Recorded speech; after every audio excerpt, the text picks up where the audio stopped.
Boa tarde e noite para todos e todas. Eu sou a professora Maria Juliana, da Universidade Federal do Ceará, e estamos aqui no canal já conhecido por vocês, do Programa de Apoio e Acompanhamento Pedagógico, PAAP. E todas as sextas-feiras nós destinamos um espaço para a discussão sobre artes, né? Então, nós temos o PAAP Artes aqui marcando presença nesse canal e também trazendo pesquisadores, pessoas envolvidas com vários setores da arte, para que os mesmos compartilhem conosco seus conhecimentos e também suas pesquisas, suas contribuições para uma sociedade mais inteirada e mais conhecedora das artes e também das interações, das consequências que as artes têm no nosso dia a dia. Hoje estamos aqui com a professora Marília Santos, que é graduada pela UFPE, mestra em música pela UFPB, e que desenvolveu uma pesquisa sobre os ecos do movimento armorial, que aconteceu ainda no século XX, e como isso até hoje afeta a cena musical pernambucana, que foi o objeto de estudo dela.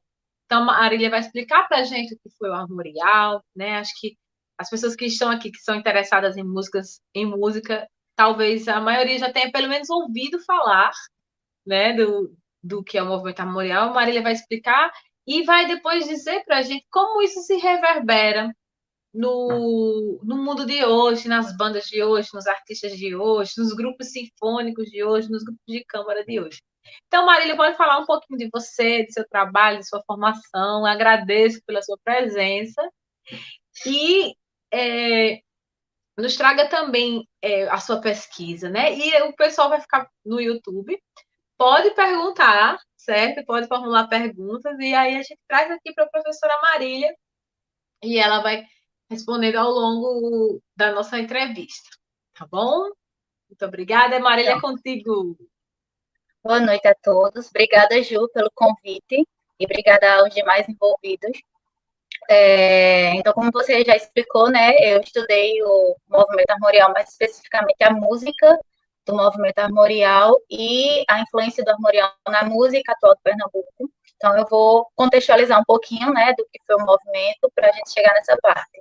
Então, o movimento armorial foi um movimento liderado, encabeçado mesmo, pelo escritor e dramaturgo Ariano Suassuna, que era paraibano, mas era mais, na prática, era mais pernambucano do que paraibano, porque desde criança ele já estudava em Recife e tal, pelas questões de que lá era o lugar que tinha, né, o que ele precisava estudar.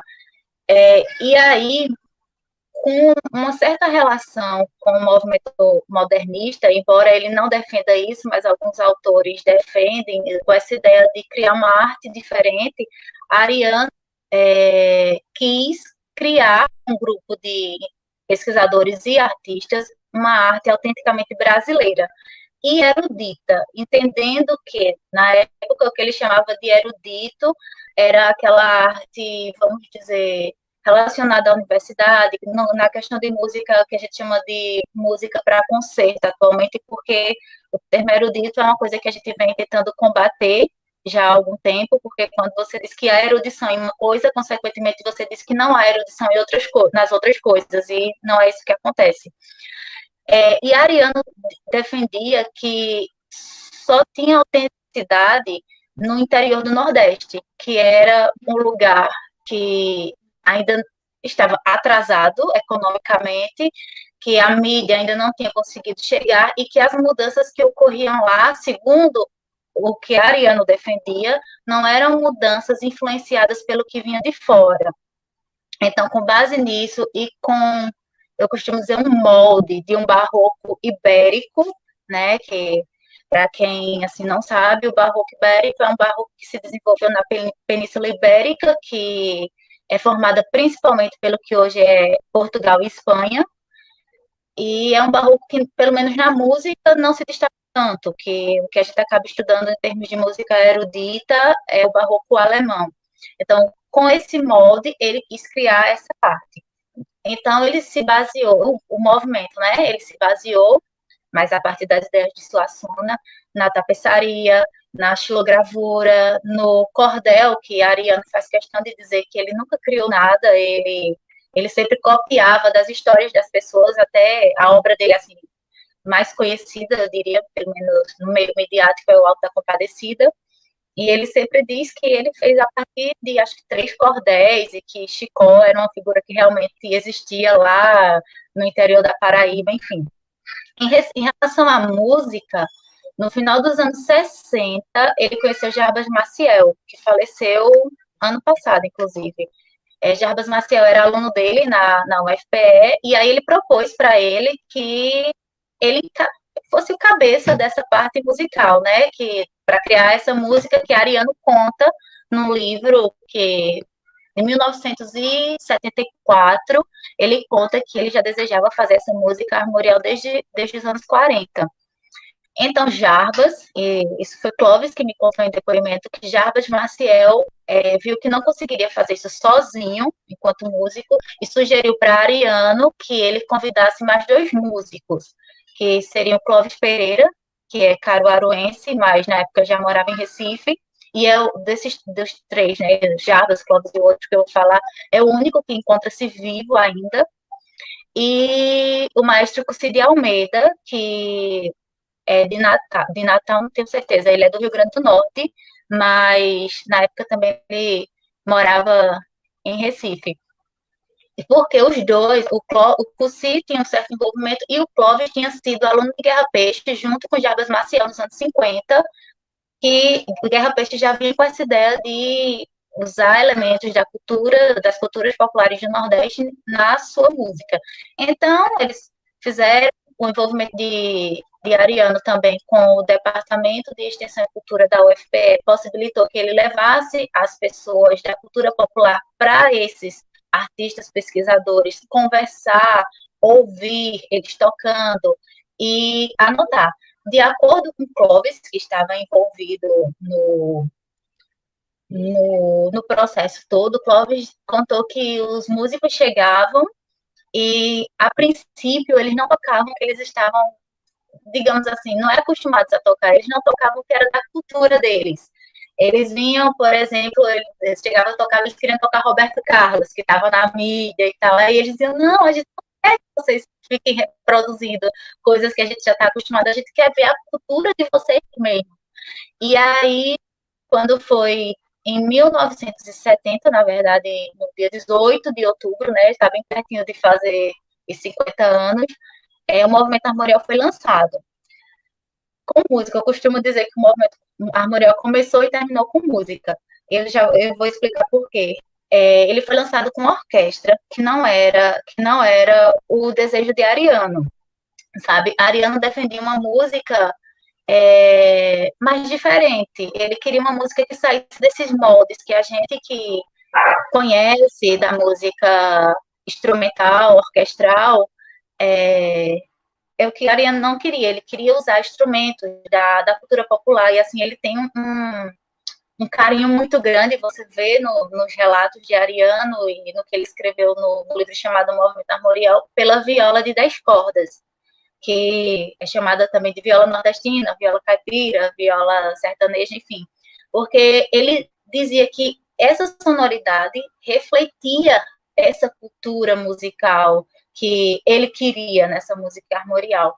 Mas o Si, principalmente, que já tinha, ele era funcionário do Conservatório Pernambucano de Música e ele tinha já uma orquestra lá, que ele era envolvido, junto também com os outros 2 músicos, né, o Clóvis e o Jarbas, tinham certos conflitos com Ariano pela questão da afinação. Porque quem é músico envolvido com essa área erudita sabe que a gente segue um sistema de afinação temperado, que não condiz com o mesmo tipo de afinação dos pífanos, da viola, da rabeca. Então, esses músicos, dentro desse sistema de ensino erudito, europeu, eurocêntrico, dizia que esses instrumentos iriam causar problemas de afinação. Então, eles não aceitavam bem isso. E acabou que Ariano se convenceu acho que meio foi levado. Eu, infelizmente, não pude entrevistar Ariano, porque quando eu resolvi fazer essa pesquisa, ele já tinha falecido. Na verdade, eu comecei a pesquisa um ano depois que ele faleceu. E aí eles convenceram em transformar, em colocar um repertório naquela orquestra e fazer o lançamento do movimento armorial com essa orquestra, que a partir de então passou a ser chamada de Orquestra Armorial, na verdade, Orquestra de Câmara Armorial, ou foi Orquestra Pernambucana, agora não tenho certeza se tinha Pernambucana, que foi o primeiro grupo oficial armorial, assim. Mas aí tem um detalhe que eu esqueci de dizer. Antes do lançamento oficial, teve uma experiência, segundo Clóvis Pereira, na casa de Francisco Brenan, que também era envolvido com o movimento armorial. Como eu disse no início, né, não eram só músicos, eram outros artistas, e um dos artistas envolvido com o movimento foi Francisco Brenan, que também faleceu ano passado, está todo mundo morrendo. E aí, nessa experiência foi no final dos anos 60, acredito que em 1969, Clóvis não enfatizou exatamente o ano, mas ele disse que foi um pouco antes, que foi para ver como soava, porque os músicos, principalmente os compositores, que eram ele, né, o Clóvis e o Jarbas, ouviam as melodias, copiavam, e a partir dali eles criavam uma música que não fosse o simples arranjo daquela melodia, mas que fosse uma música que fizesse referência a essas culturas musicais. Mas tem um conflito aí, não ficou claro se esse grupo que o Clóvis falou era já um quinteto que Ariano estava tentando montar, porque existe um quinteto que não deu certo, porque justamente Ariano não gostava do som da bateria, ele queria uma zabumba, que faz referência ao terno de pífano, né, ou as bandas de pífano, atualmente chamadas de banda de pífano. Ele queria viola e, assim, não colocavam viola, de vez em quando eles chamavam o Henrique Anis para tocar violão, para tentar, tipo, aliviar a angústia de Ariano, e ele não queria só o som da flauta fazendo referência ao pífano, nem o do violino fazendo referência à rabeca, ele queria flauta, ele queria pífano e queria rabeca, sabe? E aí, pronto, aí aconteceu que lançaram a orquestra. Só que, além de Ariano não estar satisfeito com o resultado de música armorial, começaram a ficar mais fortes os conflitos entre ele e o Cussi. Alguns vão dizer que meio que Cussi queria assumir a liderança, o ideal de armorial, enfim. Mas, assim, aí nessa situação, eu lembro que Clóvis me fala o seguinte, quando eu lembro da resposta de Clóvis, me dá vontade de rir, porque ele conta isso dando uma gargalhada. Clóvis é muito bem resolvido com essas situações, sabe? Ele diz que já tinha esses conflitos entre Ariano e Cussi, porque Ariano queria uma música assim, Cussi queria uma música de outro jeito. Aí, o que acontecia? Ariano sempre dizia, e é importante enfatizar que quando Cussi, Jarbas e Clóvis fizeram a primeira reunião com Ariano, foi Ariano quem traçou as diretrizes e, segundo Clóvis, os três concordaram. Ariano dizia que a orquestra armorial não era para tocar música da mídia, nem para tocar a música que as orquestras sinfônicas já tocavam, era para tocar uma música que as pessoas não conheciam ainda, que era para trazer essa referência das culturas populares do Nordeste, que para ele era o que tinha de mais autêntico no Brasil. E aí, um dia, ainda nos anos 70, mas aí o Clóvis não lembra exatamente da data, a orquestra foi convidada para fazer um concerto, eu não lembro se foi no Jornal do Comércio ou no Diário de Pernambuco, foi em um dos jornais de Recife. Aí, Clóvis conta que todas as vezes que a Ariana estava presente, a orquestra armorial só tocava música armorial. Mas quando a Ariana não estava presente, Cussi de Almeida colocava para tocar as músicas da mídia, assim, o que está fazendo sucesso na mídia tinha um arranjo para a orquestra e ele tocava. E aí aconteceu isso. Só que até então, estava massa.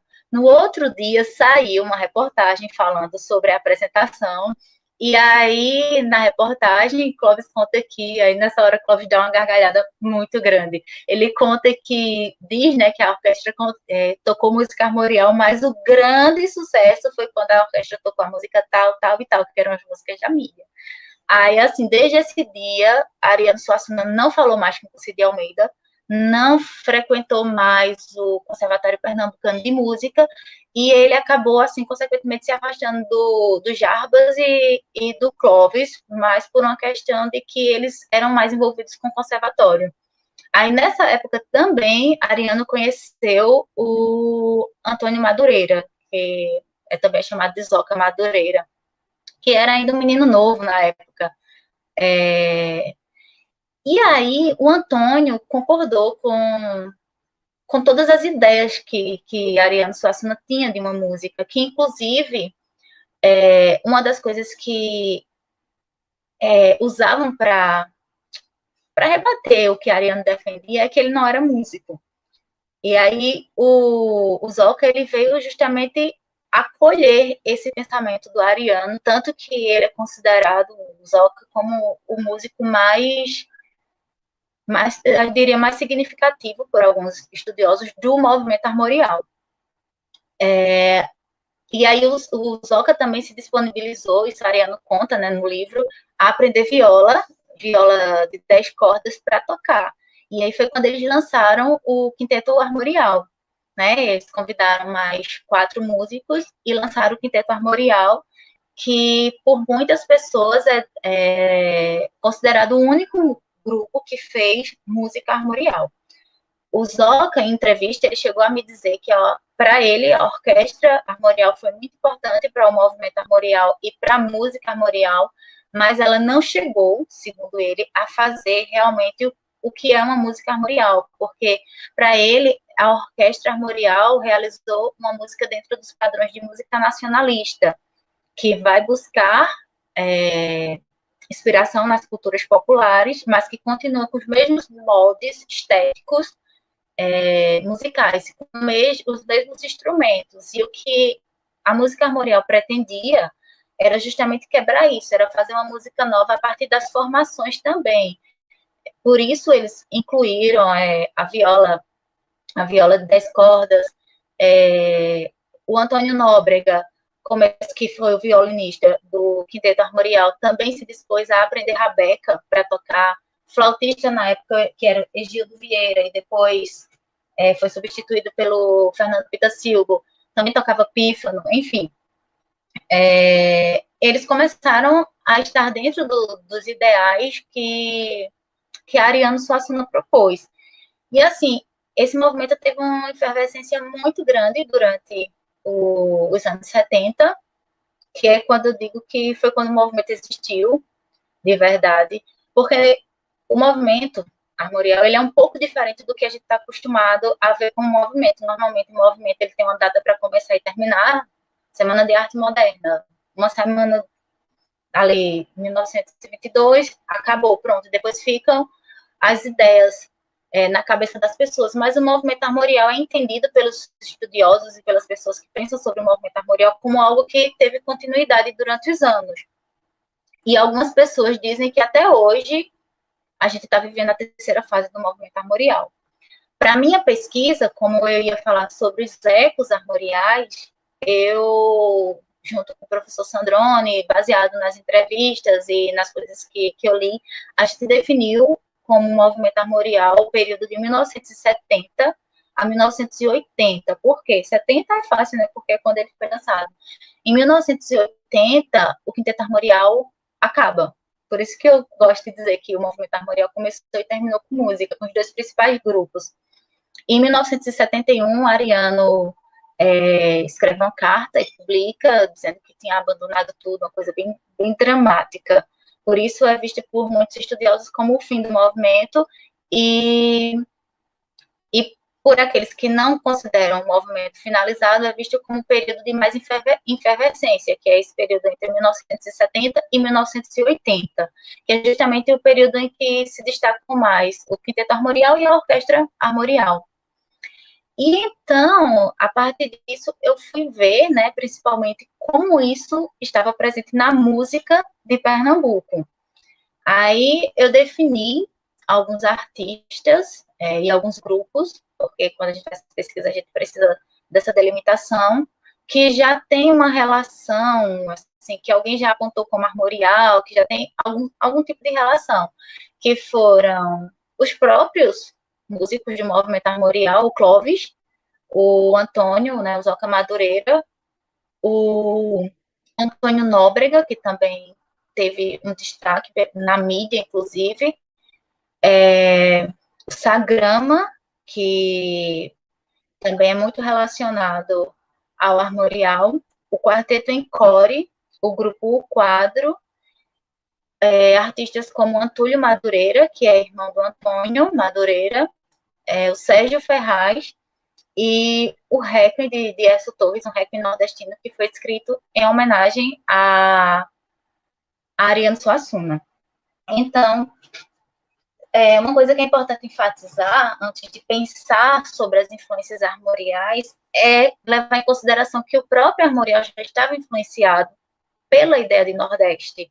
E aí, para minha pesquisa, eu me baseei bastante na pesquisa de doutorado do professor da UFPB, Durval Muniz de Albuquerque Júnior, que ele tem um livro chamado A Invenção do Nordeste. Então, é preciso fazer um pouco, contextualizar um pouco isso também, né? Ele explica que o Nordeste foi criado epistemologicamente, politicamente, artisticamente, começou a ser criado em 1920, quando começou a se criar uma identidade voltada à parte seca da região norte do Brasil.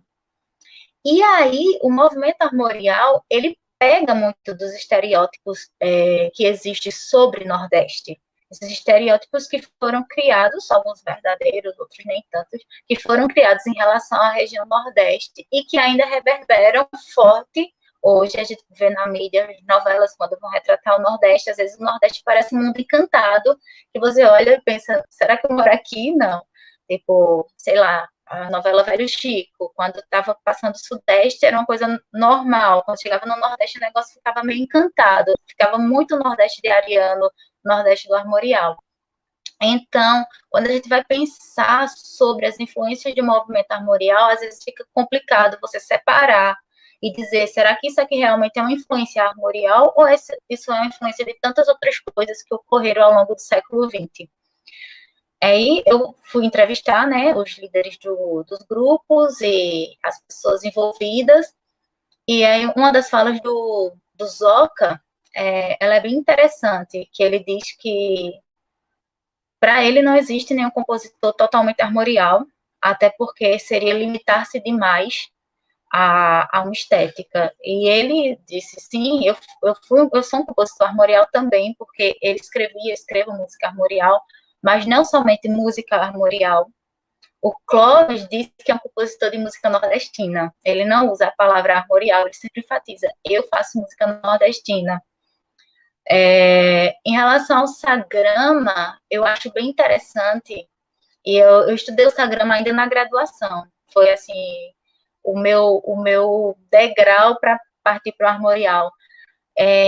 O Sagrama, ele foi meio que colocado na mídia como um ícone da música armorial por conta, principalmente, ou sobretudo, da minissérie, né, Alto da Compadecida, que o Sagrama fez a trilha sonora. Então, é bem essa coisa.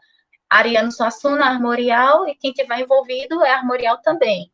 Então, a mídia meio que começou a tratar o Sagrama como música, como um grupo armorial. E aí o Sérgio fala uma coisa bem interessante, que ele diz, primeiro, o armorial não é gênero musical, o armorial não é estilo musical, o armorial não tem ritmos musicais. Então, o armorial é uma estética lançada, não só musical, né? Uma estética lançada pelo movimento armorial e pelo ariano. E a partir disso, há grupos que fazem coisas com influência armorial, e ele confirmou, o Sagrama tem também influência armorial, mas não somente armorial. Então, ele inclusive, acha chato definir o grupo como armorial, até porque não existe o gênero armorial. Essa relação com Ariano, ela é muito interessante, porque o Dias escreveu, né, o Requiem, que foi lançado em 2015, está fazendo 5 anos de lançamento, no mês de outubro também. E, na verdade, a ideia do Diesso era fazer um Requiem nordestino, como o nome já diz, com o texto do Requiem, só que traduzido do latim para o português e com uma linguagem característica do Nordeste.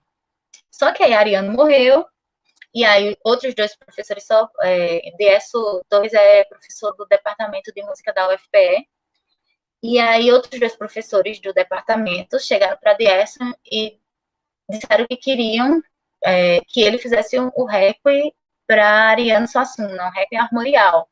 E ele me topou, né? E eles chegaram já com o texto pronto para o Diesso, assim, são textos do Alto da Compadecida, textos do...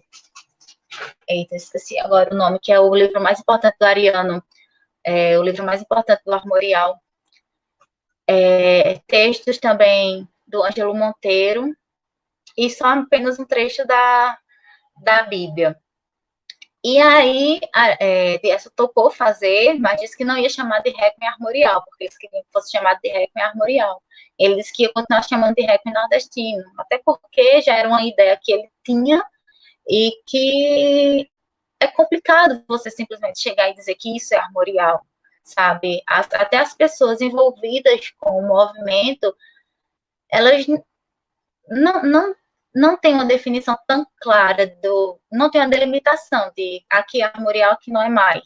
Então, eu acho que essa coisa de pensar nas influências, ela resolve mais a situação. Tem gente que diz que não existe mais música armorial sendo feita, outros dizem que só o quinteto fez. E dependendo do povo, às vezes o povo começa uma discussão que não acaba mais. E aí pronto, aí o Requiem foi em homenagem a Ariano Suassuna, e principalmente pelo fato de ser em homenagem a Ariano Suassuna, tem uma relação com o armorial. Claro, Dias teve o cuidado, a preocupação de colocar elementos que remetem a coisas que também foram usados na música armorial, como, por exemplo, escalas modais. Então, Clóvis enfatiza bastante isso quando ele vai falar sobre a música armorial. Ele diz que estavam acostumados a fazer música tonal, e não é isso que a gente vê nas culturas populares do interior, do Nordeste. A gente vê um sistema mais relacionado ao modalismo. Então, eles começaram a pensar também nessa coisa do modal, e quando eles iam harmonizar, tinham cuidado em não usar o quarto e o quinto grau, pelo menos não usá-los com as funções modais, o de subdominante e dominante, para não tensionar e finalizar na tônica com aquela sensação de tonalismo.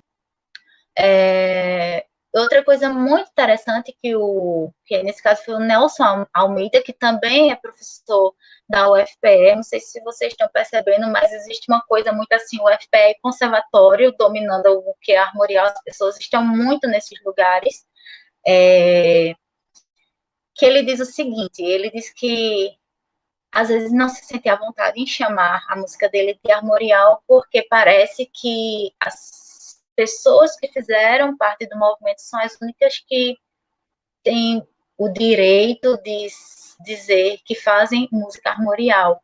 Aí ele diz o seguinte, abre aspas, existe um ditado que diz que Deus faz as coisas, não, existe um ditado que diz que o homem faz as coisas e Deus desfaz, mas eu, Nelson, digo que Deus faz e o homem desfaz.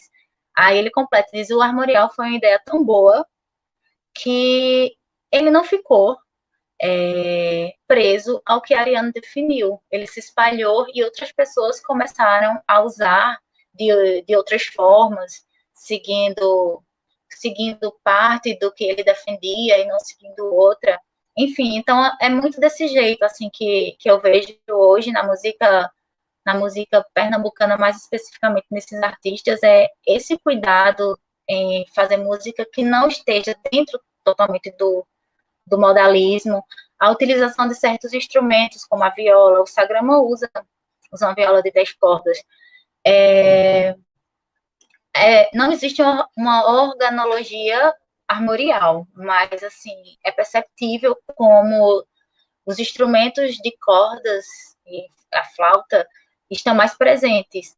E se a gente parar para observar, embora eles toquem assim, eles sejam feitos para tocar mais dentro de um padrão temperado daquele que a gente está acostumado, é possível fazer nuances na afinação que, por exemplo, o piano não faria, né? Os instrumentos de corda friccionada, por exemplo, eles podem chegar mais perto das terças neutras. O piano não faria. Pelo menos não se mexer na afinação dele.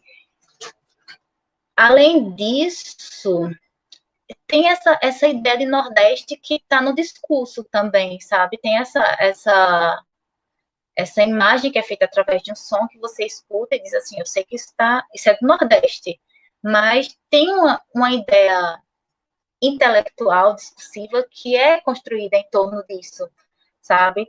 Então, às vezes as pessoas vão explicar que música estão fazendo. Tipo, outro dia eu encontrei um colega e ele disse, eu estou fazendo um grupo, tu tá fazendo música o quê? Música nordestina. Que tipo? É meio assim, meio armorial. É uma maneira até de explicar que música você está fazendo. Agora, além disso, a gente não pode deixar de observar algumas coisas. Assim, eu, particularmente, eu sou suspeita a falar, eu amo a música armorial, a música nordestina, tenho uma maior admiração pelas pessoas que fazem essa música, admiração artística e admiração enquanto pessoas.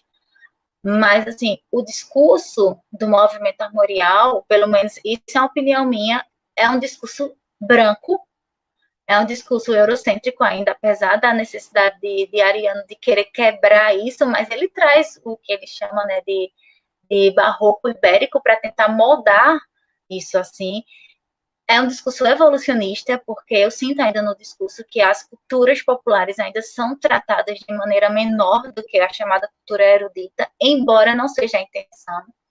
Eu ainda vejo como um discurso evolucionista, até porque não existe, também acredito que não era a intenção, não existe no movimento armorial um espaço para dar destaque às pessoas que fazem a música dessas culturas populares.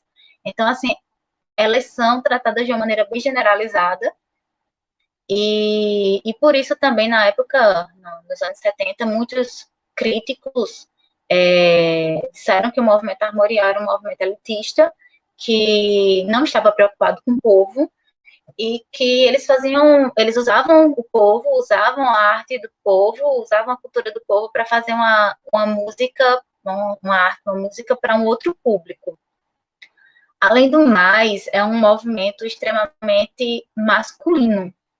Eu não tenho certeza se no movimento todo tinha a presença de mulheres. Deve ter alguma, mas assim, na música não tinha alguns compositores. Os primeiros compositores foram 3 homens, né? O Jarbas, o Cussi e o Clovis.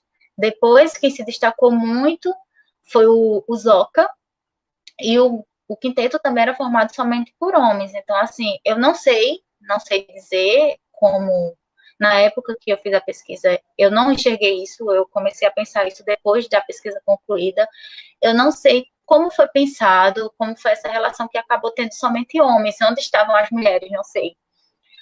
Existem mulheres que tocaram na orquestra, mas, assim, enquanto criadoras, pensadoras do movimento armorial, na música especificamente, a gente não tem. Então, também é uma música masculina também, desse ponto de vista. Quando só mulheres fazem, dizem que é feminina e feminista, né? Então, é uma música também masculina. Não tem esse espaço das mulheres. Eu acho que eu já falei muito, Ju. Quer perguntar? Ju? Oi, tô abrindo o microfone aqui. Pronto, beleza, Maria. Ai, que maravilha de retrospectiva histórica, né? Analisando um pouquinho os fatos sociais. E temos muitas perguntas do público, viu, Marília? Ui, O pessoal O pessoal do PAP já está colocando as perguntas aqui. Aí eu vou começar da primeira que colaram até aqui. Visto a vasta intensidade dos movimentos musicais pernambucanos, existe algum movimento atual ou contemporâneo influenciado pelo movimento armorial? É uma pergunta do Emanuel. E aí Olha, você até acabou falando disso, mas fale ele mais sobre essa cortou, parte aí. cortou agora o que tu falou no final. O microfone cortou. O que tu falou no Eu, final, não vi. certo. Não, você já tinha começado a falar sobre isso, né? Que justamente é o tema da palestra de hoje, são esses ecos da cultura armorial. E aí, talvez ficasse interessante até para o pessoal pesquisar e conhecer os artistas, você falar um pouquinho desses ecos. Eu acho que você já citou até alguns, né? Tipo, talvez o mais conhecido seja o Sagrama, mas se também tem, por exemplo, na música popular, né? Porque na música instrumental, muitos, né? Na música de concerto, mesmo aquela de tendência mais europeizante, também possa ter, mas tem também na música popular, assim, nos artistas que cantam música autoral em Pernambuco. Você nota isso ou não chegou a ser também objeto da sua pesquisa, esse tipo de coisa? Assim, não foi o objeto da minha pesquisa, mas Clóvis chegou a me dizer que o Alceu se influenciou pelo movimento armorial, que antes de isso é uma posição do Clóvis. Ele me disse isso na entrevista, e ele disse que assim artistas como Alceu parece que não estavam muito ligados nessa coisa regional, até porque a referência, talvez a principal referência até o momento era Luiz Gonzaga, né, de regional. E ele disse que ele começou a se influenciar. Para minha pesquisa, eu fiz um questionário, eu consegui que 90 pessoas me respondessem, eram só duas perguntas, era o que você sabe o que é música armorial e onde é que você vê as influências dela. A primeira coisa que me decepcionou muito, eu acho que aí a gente pode falar um pouquinho da questão da educação. Eita, deixa eu responder a pergunta do Emanuel antes que eu esqueça. Emanuel, se existe algum grupo, eu não tenho conhecimento, assim, algum grupo contemporâneo que venha com essa força, assim, dizendo que é influenciado no movimento armorial, se existe, eu não conheço, mas pode ser que exista. Eu estava onde? Eu me perdi. Eu estava falando de Alceu. Cadê tu, Ju? Ajuda aí, me lembra, que eu me perdi. Eu tava falando de Alceu. Eu tinha desligado o microfone. Eu Você tava... falou do Alceu e de que é, há quem veja sim, uma lembrei influência do armorial meu ali. questionário. Do meu questionário. Aí, Hum, sim, eu ia falar da minha primeira decepção, que foi, eu cheguei à conclusão que as pessoas não sabem o que é armorial. E, assim, a maioria das pessoas que me responderam eram de Pernambuco. Acho que mais da metade eram músicos. Então, porque tudo bem, não, a gente não tem que esperar que todo mundo saiba que tudo existiu, mas existe um texto. Então, são músicos falando de música sem saber o que é armorial. Então, eu vi que existe uma necessidade de divulgação maior e existe uma necessidade, pelo menos pensando numa situação local, das instituições, a própria UFPE e o Conservatório, que são os que estiveram sempre tão envolvidos, colocarem isso como disciplina, né, na parte de história da música. E a outra coisa é que, assim, virou um bolo só. Quando você perguntava onde é que via influência armorial, tudo que é relacionado à sonoridade nordestina, as pessoas respondiam que tem influência. Sabe o nome? Sagrama, Zoca, mas assim, diziam, banda de pífano tem uns guitarristas que fazem umas coisas com modalismo que é armorial. Eu não tive como pegar essas respostas dessas pessoas e pesquisar todas as coisas que elas citaram, porque eu precisava de uma delimitação. Inclusive, já tinha professor orientando comigo dizendo que estava extenso demais a quantidade de grupos que eu coloquei. Tinha uns que começando a dizer, não, tá bom, fique aí, fique nesses. Mas tinha uns que sugeriram que eu deveria estudar só um grupo, que é o que acontece. Eu até escrevi uma revisão de literatura, mas que só vai sair em dezembro. Vai sair na revista Música da USP, uma revisão de literatura sobre os trabalhos feitos com a música armorial. E, assim, de todos os trabalhos que eu encontrei, somente o da Ariana Perazzo da Nóbrega, que eu acho que todo mundo cita, ela cita a Ariana quando vai estudar música armorial, é o único que realmente fala da música de modo geral.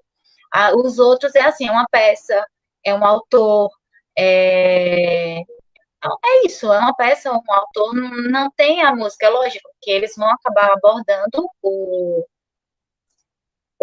movimento armorial como um todo para contextualizar, mas o foco da pesquisa em si acaba sendo bem afunilado, sabe? Então, música armorial, assim, que eu conheço, de modo geral, só o da Ariana Perazzo, e depois o meu, né, que também fala e puxa para os ecos, mas o restante é mais voltado a isso. Respondi. Respondeu, maravilha, Marília. E é interessante notar também, eu já, meu Deus, será que o microfone tá ligado? Mas tá. É interessante notar também que, por exemplo, ficou no final das contas, o armorial, ele bebeu tanto da cultura popular e ficou tão vinculado a essa forma de cultura. Na verdade, o armorial se inspira no barroco ibérico e na cultura popular. Só que aí hoje o pessoal vai fazer cultura popular e alguém vem e diz: ah, isso é armorial, né? É o contrário. Porque no imaginário do povo virou um bolo só, né?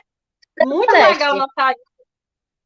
Agora, assim, tem alguns detalhes que assim, para gente definir bem, tem alguns detalhes que eles são muito enfáticos. Então, a música armorial é música para concerto.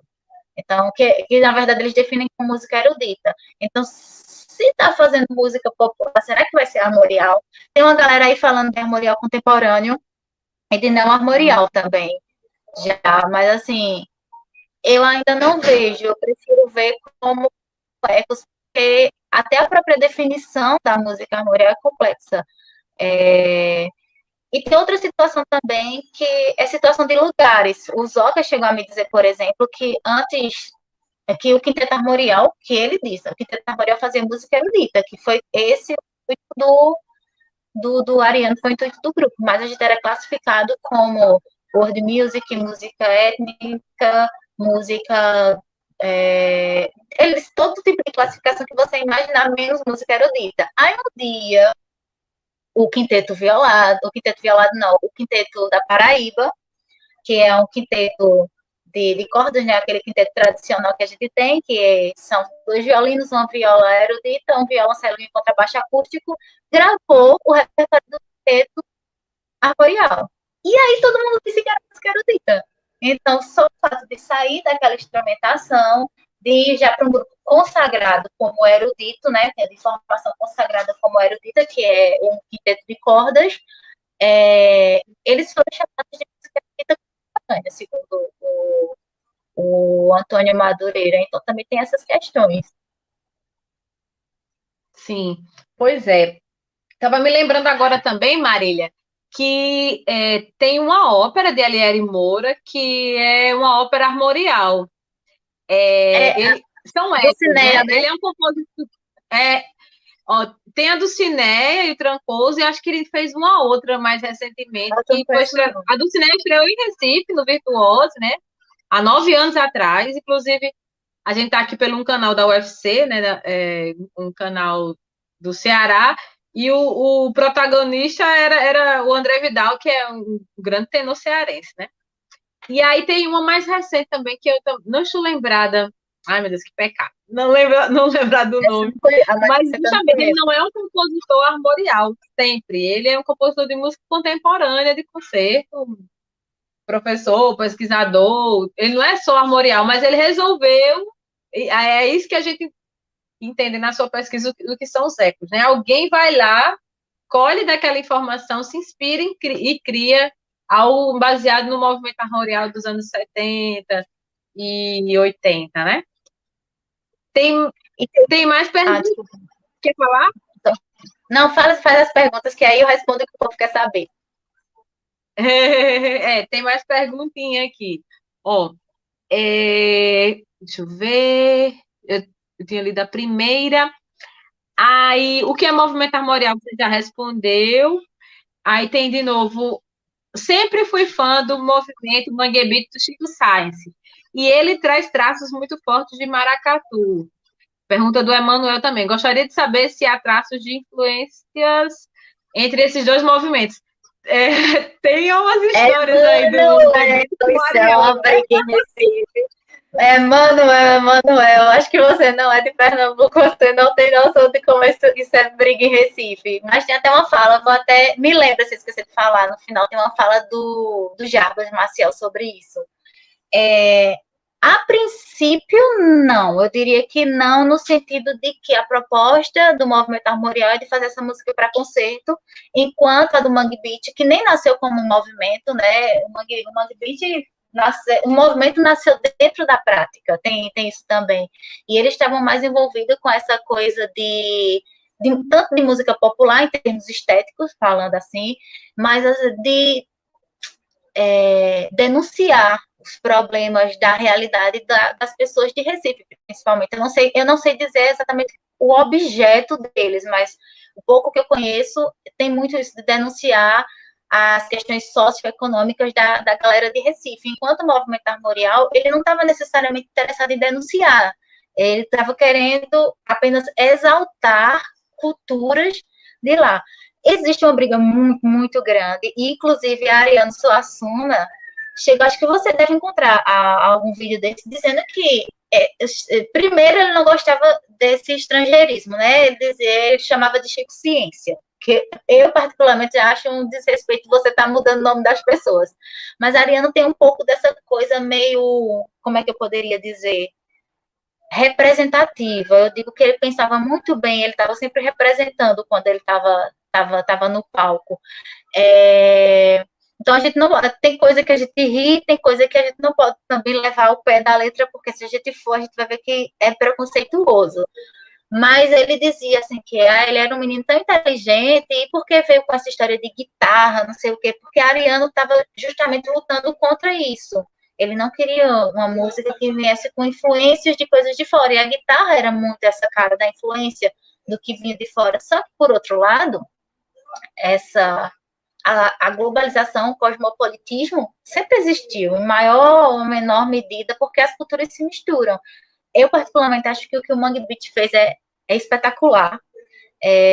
Juntar, eu não sei se chama rock, porque aí tem a galera que estuda rock, que tem as definições aí de rock, que subdivisões que eu não sei, mas misturar isso com maracatu, que é uma coisa tão da gente, principalmente do pessoal da zona da mata, do litoral, maracatu, um coco, com essas coisas, eu acho isso fantástico, assim. Agora, em uma entrevista, eu não lembro de quando, eu acho que foi, sei lá, 2017, 2018, eu encontrei esses dias, estava escrevendo texto, o Jarbas Maciel chegou a dizer ao repórter que sobre o Chico Sainz, ele fez uma coisa incrível, que ele até disse que lama não era mais algo relacionado a coisa ruim, que a gente não podia dizer porque Chico Sainz fez a lama se transformar numa coisa boa, e que ele, o Jarbas Maciel e o Ariano estavam errados quando eles falaram do Chico Sainz. Ele disse que o Ariano estava errado, mas eu nunca vi o Ariano admitir isso. E que o trabalho dele era incrível. Então, assim, da parte do Ariano eu não sei, nunca vi, eu só vi ele falando mal. Mas o Jarbas reconheceu o quão importante foi o Mangue Beat. E tem assim, tem uma galera que eu já conversei que é muito fãzona assim do Mangue Beat, do movimento. E quando fala assim do movimento armorial, eles têm raiva, sabe? Já escutei coisas assim, tu estuda isso, Ariano Suassuna era um babaca, ele não sabia de nada, enfim. Então, assim, tem um pessoal meio que...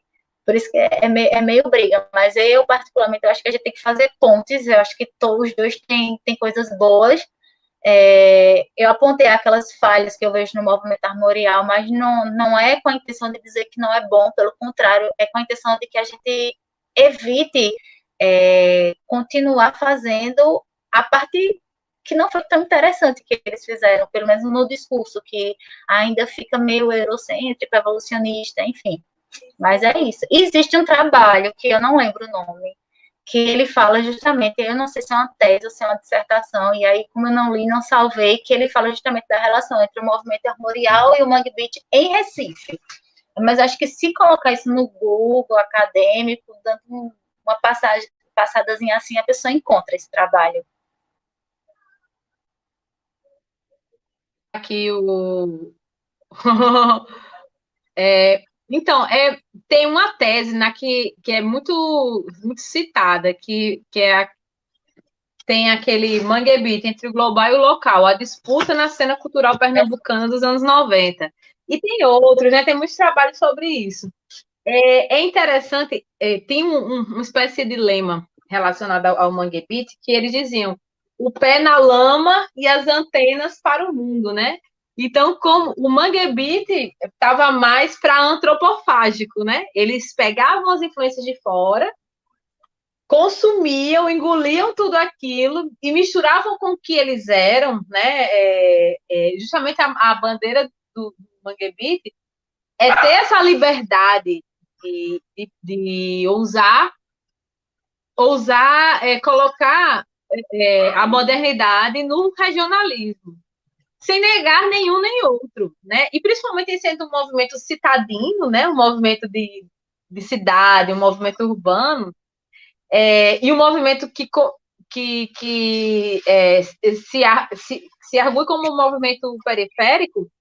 A gente está debaixo de tudo isso, a gente está debaixo de várias camadas de cultura, a cultura pop, a cultura do exterior, a cultura das pessoas que vêm do interior morar na cidade maior, a cultura ancestral, né? E aí o Mangue Beat, ele dá muito mais voz à parte negra de Recife, com toda certeza, quando ele traz maracatu, quando ele coloca a percussão na frente, né? O pulso tem muito, para o Mangue Beat tem um discurso para os negros e os descendentes dos negros de Pernambuco estão aqui, viu? E eu acho que no Armorial, como bem falou Marília, isso ficava meio para trás, era aquele Nordeste meio europeizado pelo olhar da elite nordestina do sertão, que é uma elite ligada às famílias brancas e tal. Aí é interessante isso. E o cacete é grande, né? Como diz. Muito. Não, e assim, né, Ju, além disso, como eu disse, o movimento armorial, você até enfatizou agora das elites, Ariano Suassuna nasceu no Palácio eu não sei se é de João Pessoa ou da Paraíba, né? Que na época era o presidente, né? Não era governador ainda que chamava, era o presidente da Paraíba. Então, assim, são pessoas do interior, ou ligadas ao interior, mas não são pessoas pobres.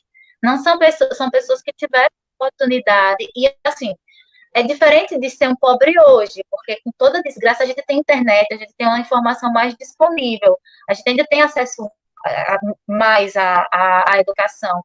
Era uma época em que só estudava, só fazia graduação quem era rico, né?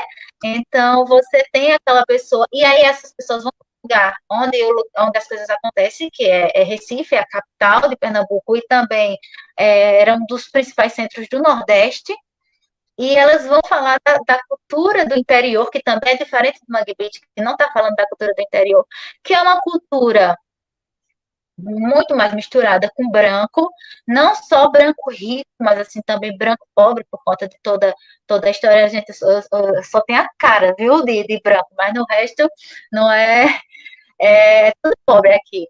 Então, eles pegam essa cultura que vem de pessoas que você vai encontrar os trocadores de pífano, os aboiadores brancos também, mas são esses que eles não se destacam. Quem se destaca são as pessoas que tiveram escolaridade. Mas é como eu disse, também não era o objetivo do movimento. Mas eu acredito que o pessoal de Recife sente isso quando fala de armorial, mesmo que não coloque em linguagem, ó, isso aqui é muito branco, mas ele percebe, não, isso aqui está muito europeu, isso aqui não é a gente. Além do mais, tem um choque de cultura, porque a galera de Recife, ali, região, é muito diferente da galera daqui, do Agreste para o Sertão. Então, tem um choque de cultura grande também. Aí, realmente, o movimento armorial, ele não representa a galera de Recife. O quinteto começou a fazer alguma coisa com maracatu, que eles disseram que eram cobrados a partir do terceiro LP. E quando eu escuto, considerando que eu já internalizei como armorial, eu não considero tão armorial o segundo e o quarto, o terceiro e o quarto LP deles, porque já tem essa coisa de frevo, de maracatu, eu já não considero. Por outro lado, a gente também tem que pensar que uma das coisas que o movimento armorial defendia era que era a cultura popular. Ele dizia que era do interior, mas assim, as coisas se espalham, né? As pessoas fazem do jeito que elas acreditam que é melhor, do jeito que elas gostam, então a gente tem que estar aberto. Eu queria saber o que é que a Ariana Suassuna achava disso. Uma vez eu fui dar uma palestra e eu coloquei a foto de Sérgio Ferraz, que foi um dos meus pesquisados. Ele chegou a fazer um duo com o Zoca Madureira, a convite do próprio Zoca, e ele conta que descobriu a música armorial nos anos 80. E ele disse que era a época que todo jovem músico queria ter uma banda de rock, não sei o quê, e aí no Sebo em Recife ele descobriu os LPs da orquestra e do quinteto armorial. E ele conta, né, que o envolvimento dele é diferente, porque ele estava em outra época e tal. E aí, eu fiz uns slides e botei a foto da galera que eu entrevistei, né? E aí eu peguei uma foto do Sérgio com a guitarra. Ele faz música com influência armorial no violino e na rabeca. Aí, quando eu terminei, uma pessoa falou assim: o que a Ariano acharia dessa foto aí desse rapaz com essa guitarra? Eu disse: eu acho que a Ariano já tinha saído da sala, já tinha ido embora e não ia ficar aqui vendo isso, não. E o Fernando Pitasigo me disse que curtia muito os Beatles na época. Ele foi o primeiro flautista do Quinteto Armorial, mas ele não contava a Ariano. Ele tinha medo de contar a Ariano porque, sei lá, batia de frente com as ideias, então ele curtia a guitarra, mas não contava, porque queria ficar dentro daqueles ideais para não desagradar a pessoa que estava na cabeça da coisa, né? Então tem isso assim também, tem essas relações de poder também, de você querer fazer parte de alguma coisa, e aí você não necessariamente nega, mas você omite aquilo que você acha, que você gosta, enfim. É, é bem profundo, dá para passar a vida toda estudando isso. Tá cortado, tá com teu microfone, tá. Agora voltou. Desculpa. E é aquela conversa de sempre. Será? Porque a gente também tem que entender que até o regional, né, até a cultura de tradição oral, com o tempo, ela vai mudando, né? Em si, ela vai ter transformações. E às vezes é difícil. Quem já assumiu esse Nordeste idealizado, que você explanou muito bem, né? Que nos foi ensinado da década de 20 para cá, por várias frentes, literatura, cinema, teatro. Então, idealizou-se o Nordeste mágico, né? Como se o Nordeste não tivesse, por exemplo, cidades como Recife, Fortaleza, João Pessoa, Natal. Tem problemas como tem São Paulo. Bahia, para mim, não foi o Nordeste que inventaram. Para mim, Bahia nem é Nordeste. Um outro, assim. Né? Sente essa coisa como se Bahia nem fosse encaixada aí. Esqueceram da Bahia também. E criaram uma outra Bahia mítica, né? Também com a ajuda dos próprios artistas e pensadores baianos, né? Aí vem Dorival Caymmi, né? E outros tantos. Então, às vezes, a gente se apega à idealização cultural de um locus, né? De um lugar específico, que é um lugar geográfico e um lugar de símbolos, né? E não aceita que as coisas mudam. E não é porque mudou que ficou ruim. A gente também tem que compreender isso, né? Aí eu acho que talvez essa fosse a grande mágoa, né, de Ariano, assim, de ver que as culturas vão se transformando. Mas como você bem disse, eu acho muito legal o seu trabalho, porque você faz uma análise que mostra os problemas de teoria, os problemas políticos que tem no movimento, sem desmerecer o movimento e também exaltando tudo que o movimento resgatou de coisas boas, de coisas lindas. Então, você vai ter trabalhos posteriores baseados naquilo que são belíssimos, né? E todo, aspas, movimento, ou tendência, ou gênero cultural ou musical tem seus probleminhas de definição, de preconceito, porque é tudo feito por gente, né? E E o cada que um a que queira gente se destacar, né? Que queira dizer que sua é, ideia é a melhor. Tem os egos pois também. tem Tem a uma coisa. questão de. Ah, desculpa. Era uma coisa Não, é que que tu disputa falou. poder, né? Tem um detalhe que eu não disse, assim, que é bem interessante sobre o movimento, né? Que tu falou política, aí eu lembrei. O movimento armorial teve seu lançamento em efervescência durante uma época que a gente vivia, a gente não, né, que eu nem era nascida, que o país vivia o golpe militar, vivia militarismo, né? E aí tem o Durval Muniz, ele disse que o Ariano apoiou o golpe. Já o Amilcar Bezerra, que é um pesquisador da área de comunicação e também envolvido com música, na tese de doutorado dele, ele diz que essa é uma informação que a gente precisa ter muito cuidado, porque em nenhum momento o Ariano foi claro em dizer que estava apoiando o golpe, e que também ele estava dentro de uma instituição e ele precisava estar de acordo com algumas coisas para poder fazer o que era possível. Inclusive, o Ariano, segundo a Ariana Perazzi da Nóbrega, ele diz que só é possível, na época, só seria possível fazer arte dentro de instituições como as universidades federais, né? Então, tem essas questões, assim.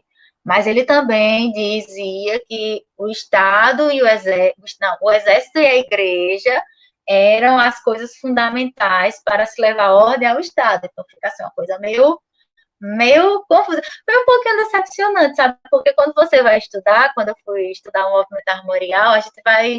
Eu não sei se acontece com muitos pesquisadores, assim, normalmente a gente faz uma coisa que a gente gosta, a gente vai atrás do que a gente gosta. Aí eu fui, tem essa ideia de Nordeste, não sei o quê, eu quero falar sobre Nordeste, e Ariano Suassuna é demais.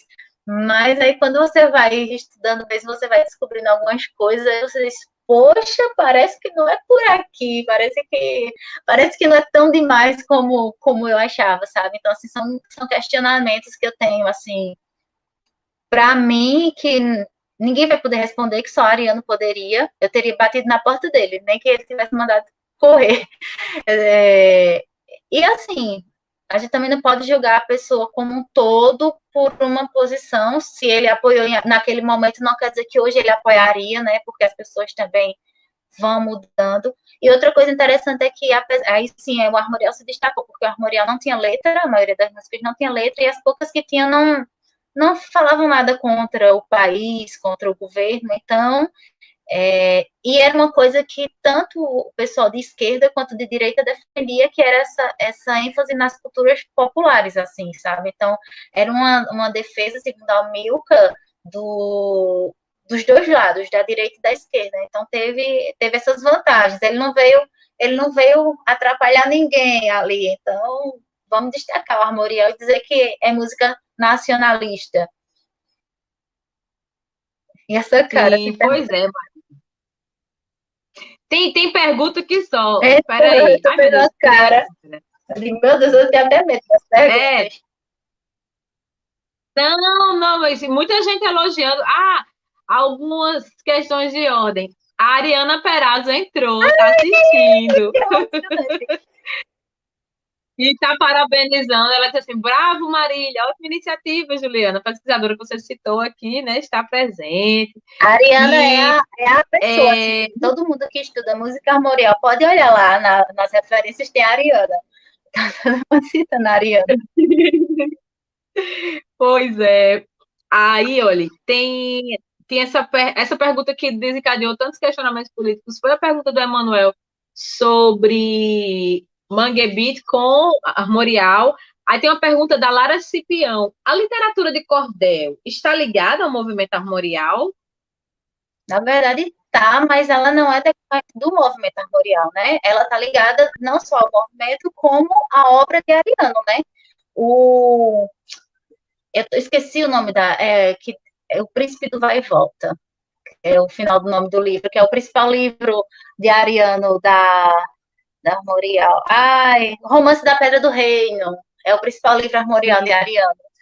Ele é cheio de coisas dentro da literatura de cordel, mas a literatura de cordel, né, ou folheto, existe uma diferença entre cordel e folheto que eu particularmente não sei explicar. Hoje a gente chama meio como sinônimo, mas sim, existe uma diferença, enfim. Então, é uma coisa que já existia na Europa, chegou aqui no Brasil através dos colonizadores e, assim, teve bastante destaque, se desenvolveu bastante no Nordeste. E aí, com a literatura de cordel também está relacionada um pouco com as culturas populares. Ariano Suassuna, enquanto escritor, se baseou nos cordéis e incrementou também como uma das bases para a escrita armorial. Né? O Alto da Compadecida é baseado, eu acho que são em 2 cordéis ou em 3 cordéis. Ele tem um cordel que ele conta que é a morte da cachorra, que realmente existe o enterro da morte da cachorra. Aí eu acho que tem o do padeiro também. Eu sei que eu vi isso aqui em São Caetano, numa aula espetáculo dele. Então, assim, ele que traz para o movimento armorial. O cordel já existia. E uma coisa bem interessante, eu não sei se muita gente sabe, a gente tem aqui em Caruaru, que é aqui pertinho de São Caetano, 18 quilômetros, o Museu do Cordel. Estou esquecida agora o nome do cordelista que faleceu. E eu gosto muito de passar lá. É bem pequenininho, nem tem, assim, estruturalmente, a estrutura dele não mostra a importância que ele deveria ter, sabe? Como é que eu posso dizer? Os órgãos públicos deveriam investir para ter uma estrutura, até tá maior do que o que já foi, mas assim, ainda é uma coisinha pequenininha. E aí a pessoa que fica no museu me contou, né, que o cordelista, que eu estou esquecendo o nome agora, usava isso como jornal, porque o cordel também era jornal. As notícias demoravam a chegar aqui no interior, porque não tinha internet, televisão era coisa de rico, e depende da época também, né? Porque antes dos anos 50 nem televisão tinha. Rádio também, não sei. Então, a pessoa se ligava na notícia, escrevia em forma de cordel e ia para a feira vender, recitar e vender. Normalmente, os recitadores de cordéis, os cordelistas, recitavam só o começo, para você ficar querendo saber o final e você tem que comprar. Aí, mesmo que você não soubesse ler, aí ele só recitava o final para você se você comprasse, ele tinha que vender, né? Mas é isso. É legal, mais um exemplo de algo que inspirou o armorial, que é muito mais antigo e mais difundido entre o povo do que o armorial, e que a gente acaba confundindo com o próprio armorial, porque com o tempo esses conceitos vão se entremeando, né? Mas vamos lá para outras perguntas. Ai, peraí. A Dijane colocou: Quinteto Armorial perdeu força no início dos anos 1980, foi devido à febre musical dos anos 80, aquele momento de rock nacional. Realmente, nos anos 80 começou o fortalecimento da música midiática brasileira, assim, muito mais forte do que já. Sempre teve música midiática, mas nos anos 80 ficou bem pesado mesmo. Então, foi devido a essa febre, ou foi por conta da mídia não valorizar as culturas brasileiras, principalmente a nordestina, e pode ter sido também alguma coisa do próprio armorial, né? Tem alguma coisa na tua pesquisa aí? Olha, assim, na minha pesquisa, especificamente não tem, mas nas conversas, porque tu sabe, né, tu orientadora é casada com o Fernando Silva, e aí ela foi minha professora também, tu és orientadora do mestrado, e ele sempre ia buscá-la, assim, nas aulas, e como ele foi do quinteto, a gente ficava conversando bastante, eu e o Fernando. Ele disse que o quinteto simplesmente acabou, porque chegou depois da gravação do último LP, o Antônio Nóbrega chegou e disse que queria investir na carreira solo dele de multiartista, né? Não sei se foi logo depois disso que ele foi embora para São Paulo. Na época, eu acho que o quinteto estava em Campina Grande, né? Porque o quinteto ele foi convidado pelo reitor da UFCG, que hoje é o SCG, que era a Universidade Federal de Campina... Não, era o UF... Não lembro, acho que era o FPB que virou o FCG, foi. Virou o FCG, isso. Aí eles também foram para lá, mas enfim, com certeza essas outras coisas devem ter influenciado, no caso, não do final do quinteto, mas eu acho que se o grupo continuasse, podia, podia não, porque a gente também tem que pensar que o quinteto ele estava no meio de uma música para concerto, então você vai pensar, a música de orquestra perdeu força por conta da música midiática? Eu não acho. Eu acho que se a música de orquestra hoje não tem força é por outros motivos que não é uma música midiática, mas assim, o quinteto acabou por isso. O Antônio Nóbrega quis sair, e aí os outros quatro também tinham alguns interesses pessoais. O próprio Antônio Madureira me disse que, enquanto estava no quinteto, ele precisava muito se dedicar a escrever música armorial, e depois que ele saiu do quinteto, ele começou a escrever outras coisas que ele também tinha interesse. Inclusive, ele encabeçou, né, assim, o quarteto romançal mais para frente, que já usa violoncelo e tal, coisas que não estavam, assim, ligadas com o princípiozinho lá da definição de música armorial, mas que ainda estava dentro do que a Ariano Suassuna via como armorial. É importante enfatizar isso. Legal. Ah, gente, eu esqueci de falar que a professora e educadora musical, etnomusicóloga Marília, ela está falando de São Desempregada. Caetano. Isso. Desempregada. É, ó,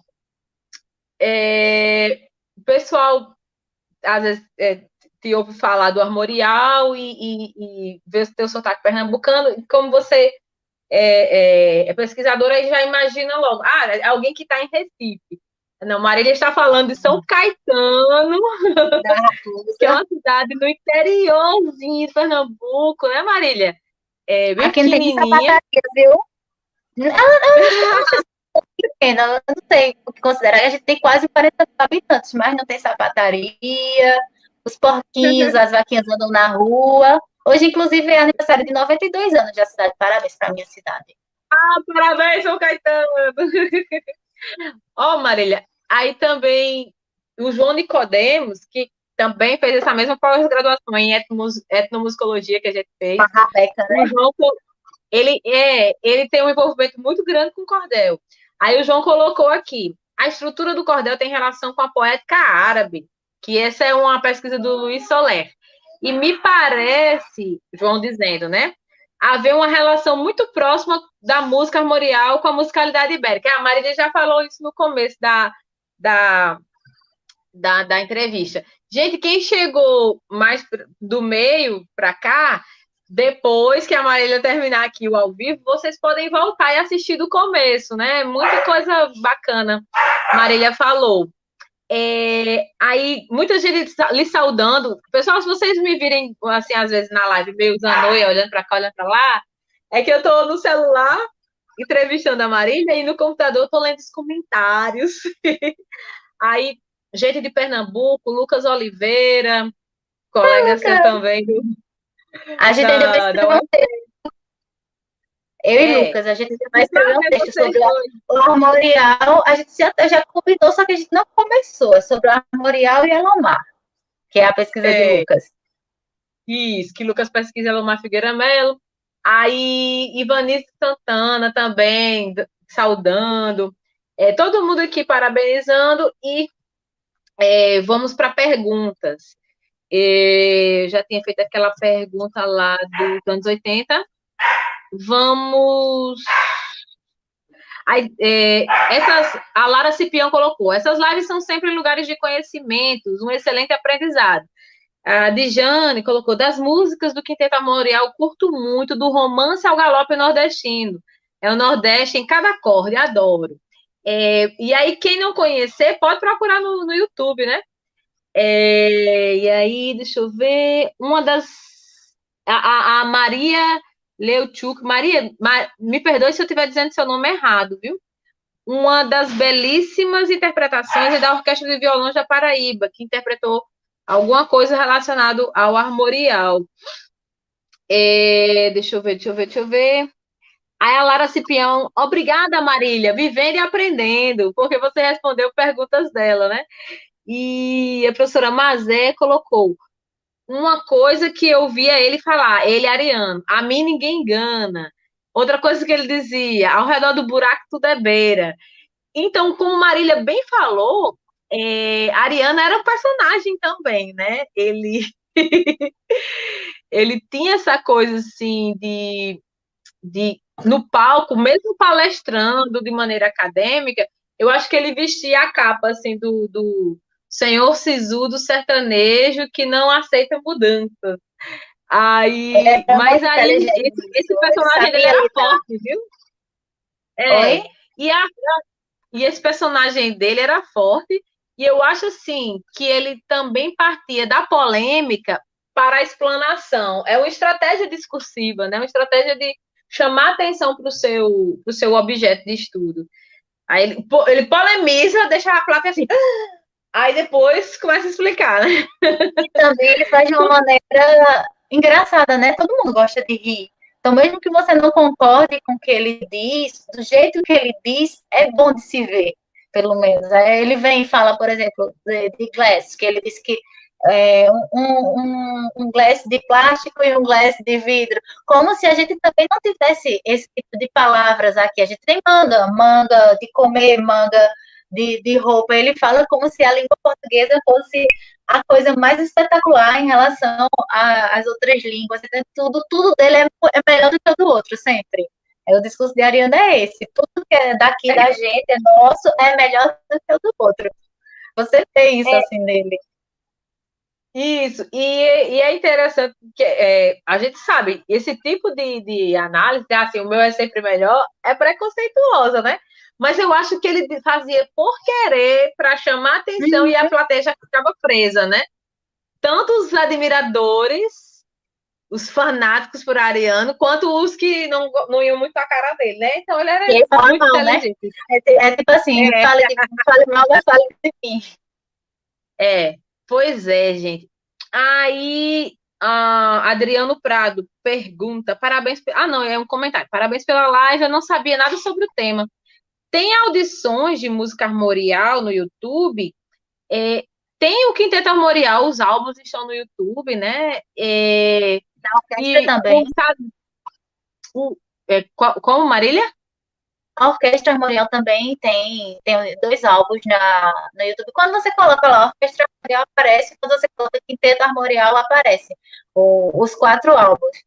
E assim, É, tem, mas aí não é interessante para quem não é músico, quem não está querendo pesquisar, porque não é áudio, é partitura. Tem as partituras no site da CEP, eu não sei se eles falam CEP ou se fala CEPE, que é uma editora de Pernambuco que são partituras editadas da Orquestra Armorial que fizeram isso há 5 anos. Quem editou foi o professor Sérgio Baza, que é um professor do Conservatório Pernambucano de Música. É o que eu estou dizendo, eu falo da música armorial, o negócio está concentrado assim, entre o conservatório e a universidade, em Pernambuco, em Recife.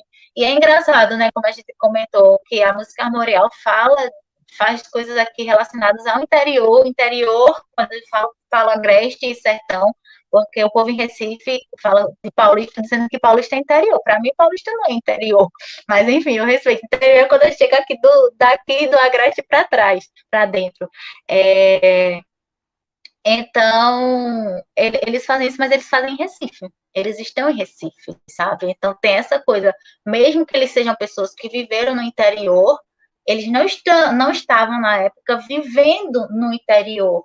Então, por mais ligação que tenham, então, talvez eles não viram a mudança. E outra coisa interessante é que, assim, esse cuidado que as pessoas em Pernambuco têm de dizer, não, isso aqui não é armorial, que às vezes a gente relaciona com a questão do tempo, porque pode ser que as pessoas não queiram relacionar a música delas a uma coisa velha, porque já tem 50 anos, ou ao cuidado, porque às vezes você diz isso aqui é armorial, vai aparecer 300 mil pessoas em cima de você dizendo isso não é armorial por isso, por isso, por isso. Quando você sai de Pernambuco, eu diria no Nordeste, eu não tenho uma visão tão ampla em relação ao Nordeste, mas pelo menos quando você sai de Pernambuco, tem grupos por aí fazendo música e se autodefinindo armoriais tranquilamente, como Rosa Armorial, que eu acho que é de Santa Catarina, que eu até conheci a Marcela, que é a flautista, no carnaval desse ano, antes de ter quarentena, né? O Madureira Armorial, que o líder é um paraibano, mas assim, ele já está em São Paulo há algum tempo e de qualquer forma ele é paraibano, ele não é pernambucano. Então, na Paraíba, a discussão sobre armorial é mais leve, no sentido de que você vai falar e não vai ter muita gente arengando com você. Em Pernambuco, ali em Recife, a discussão é mais assim, mais acirrada, e o povo é muito arengueiro, sabe? Então, tem essa coisa. Então, você tem o gesto, eu acho que não existe mais, mas acho que era um grupo também do Rio, tem outros grupos em São Paulo, e eles dizem que são armoriais. Então, e quem somos nós para dizer que não é?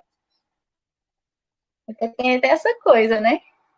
Tá, o microfone. O microfone. O microfone. Quem está querendo fazer as audições, né, conhecer mais e ouvir mais sobre esse tipo de música, procura esses grupos que a Marília está citando e também pode pesquisar também o Sagrama, que ela falou no início, que é muito divulgado porque fizeram trilha sonora para o Auto da Compadecida, e o Sagrama tem no Spotify, em todas essas plataformas mais modernas. Eu não sei se todos esses grupos que ela falou estão, por exemplo, no Spotify, Deezer, mas no YouTube tem, né? O YouTube Mas tem sempre alguma tem. coisa, pelo menos alguma coisa. Agora, eu acho que do quadro não tem, não. O quadro não tá mais, assim, tá paradinho. E o quadro assim, teve influência muito grande do Egildo Vieira, que foi o primeiro, eu não tinha dito isso, foi o primeiro flautista do quinteto. Ele era muito amigo do Nelson, que é o líder do quadro, e ele trabalhou na UFPE como servidor público.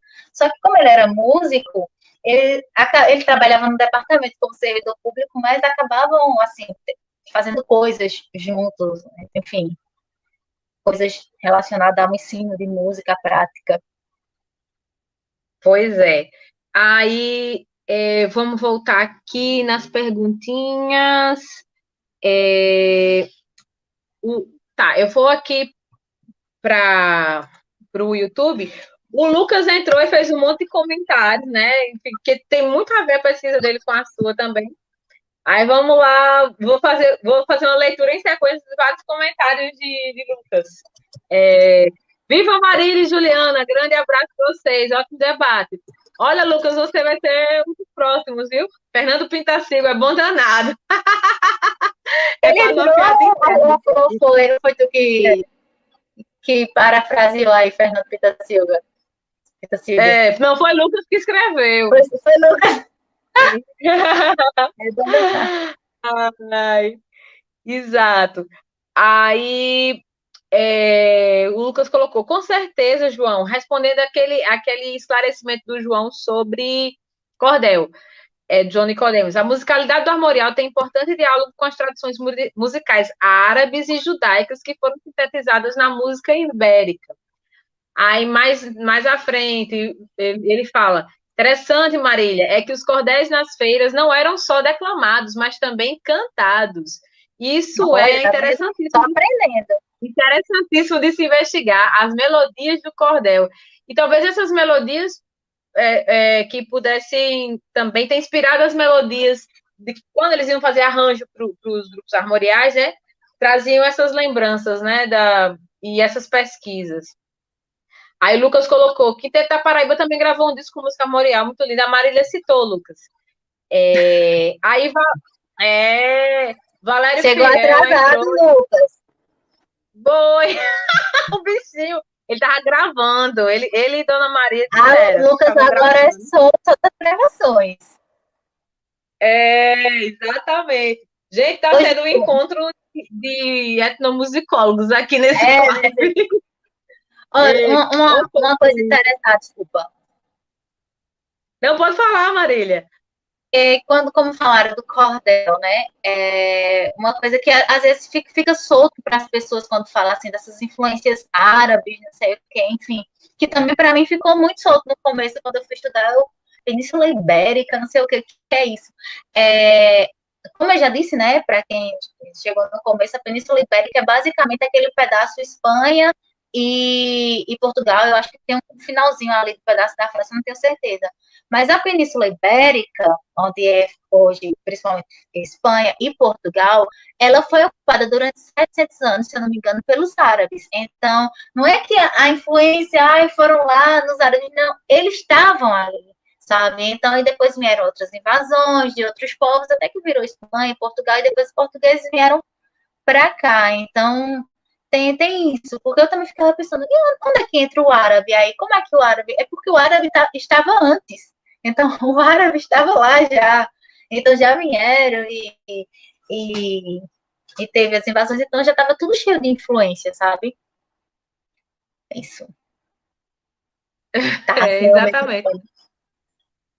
É, às vezes na Europa o pessoal fala, tudo vem, não tem jeito, tudo vem dos árabes. Eu nunca tinha ouvido falar, mas... Pois é. E aí, também na live está aqui no YouTube acompanhando o professor Valério Fiel da Costa. Olha, foi meu Bacana, professor Maria, também. parabéns pelo trabalho. Ó, a senhora está bem prestigiada, viu? Olha, Dona e só tá Maria de aparecendo os Oliveira, professores e os pesquisadores que a gente admira. Dona Maria de Oliveira, né? Grande atriz pernambucana, falando aqui. João disse, 800 anos de domínio árabe naquela região. Aí, Lucas respondendo a Dijane.